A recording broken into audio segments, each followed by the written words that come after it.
Kenyans online were angered by Busia Governor Sospeter Ojaamong's statement in an NTV expose that aired on Sunday night. Jab of Misery highlighted the plight of 28 children in Teso North who suffered paralysis after malaria injections at the dispensary. Now Governor Ojaamong termed their plight as, quote, an allegation, even though it is clear that the children can hardly walk and sleep due to pain.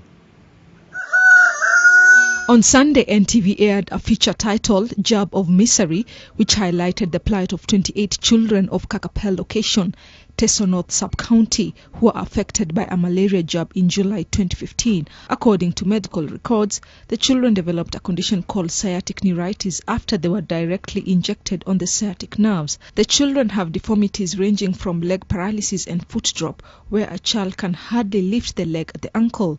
Kenyans on Twitter and Facebook expressed their displeasure with what they termed as Ojaamong's insensitive remarks.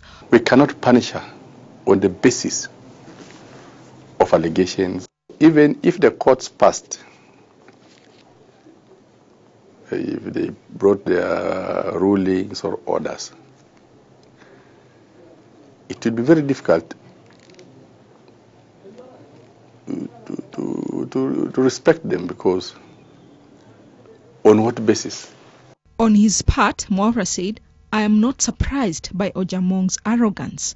He represents a majority of leaders in Kenya." Benedict Muduvi asked, "Is Ojaamong a parent? Does he care for his kids?" Jilly asked, "Those children are represented by a village elder, chief, ward administrator, MCA, sub-county administrator, MP, county administrator, senate, ward rep and governor, and none didn't see they needed help." Amos Langat wondered how on earth can one continue working when the person has caused permanent paralysis to innocent children. That nurse should be held accountable and Ojaamong should act like a human being. Out of the 28 children, 17 suffered permanent disabilities. The courts ruled in favor of the parents and the victims, ordering the county government to pay 38 million shillings to the children who suffered paralysis.